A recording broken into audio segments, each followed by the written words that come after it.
College ആശുപത്രിയിൽ ഉപകരണങ്ങളുടെ ലഭ്യതക്കുറവ് സംബന്ധിച്ച് ഗുരുതരമായ ആശങ്ക ഉന്നയിച്ച യൂറോളജി വിഭാഗം മേധാവി ഡോക്ടർ ഹാരിസ് ചിറക്കലിനെതിരെ തുടർച്ചയായ ആരോപണങ്ങൾ ഉയരുകയാണ്.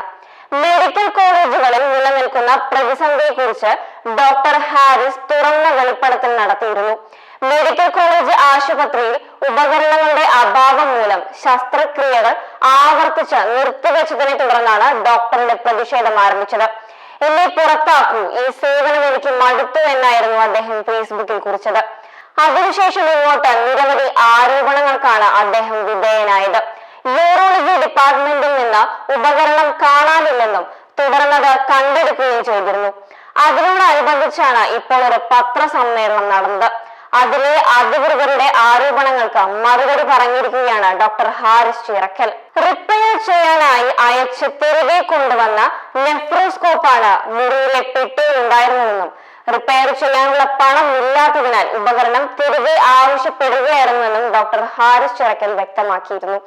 ഡോക്ടർ ഹാരിസിനെ സംശയമുറിയിൽ നിർത്തിക്കൊണ്ട് Thiruvananthapuram medical college superintendent Sunil കുമാറും പ്രിൻസിപ്പൽ പി കെ ജബ്ബാറും നടത്തിയ വാർത്താ സമ്മേളനത്തിന് പിന്നാലെയാണ് ഡോക്ടർ ഹാരിസ് ചിറക്കലിന്റെ മറുപടി.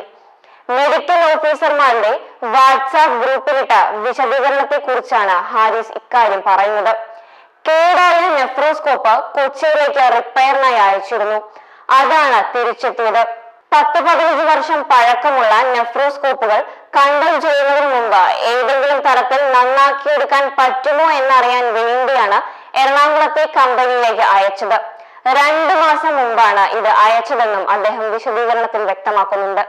ഇതായിരിക്കാം പരിശോധനയിൽ കണ്ടതെന്നും അദ്ദേഹം കൂട്ടിച്ചേർത്തിരുന്നു.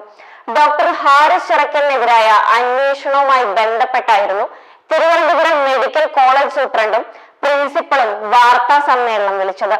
കാണാതായി എന്ന് അന്വേഷണ റിപ്പോർട്ടിൽ പറഞ്ഞ ഉപകരണം കണ്ടെത്തിയെന്നും എന്നാൽ ഇത് പുതിയതാണോ എന്ന് സംശയമുണ്ടെന്നും ഹാരിസ് ചിറക്കലിന്റെ മുറിയിൽ നിന്ന് വലിയ ബോക്സും ബില്ലും അടക്കം ലഭിച്ചുവെന്നും വാർത്താ സമ്മേളനത്തിൽ പ്രിൻസിപ്പൽ പറഞ്ഞിരുന്നു. മെഡിക്കൽ കോളേജിലെ പ്രതിസന്ധികളെ കുറിച്ച് തുറന്നു പറഞ്ഞതിന് പിന്നാലെ തന്നെ വ്യക്തിപരമായി ആക്രമിക്കാൻ ശ്രമം നടക്കുന്നുവെന്ന് ഹാരിസ് ചിറക്കൽ പറഞ്ഞിരുന്നു.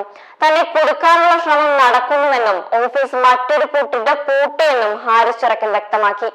ഇതിന് പിന്നാലെയാണ് ഇപ്പോൾ പ്രിൻസിപ്പളും സൂപ്രണ്ടും ചേർന്ന് വീണ്ടും ഹാരിസ് ചിറക്കലിനെ സംശയമുറിയിൽ നിർത്തിക്കൊണ്ട് വാർത്താ സമ്മേളനം നടത്തിയത്.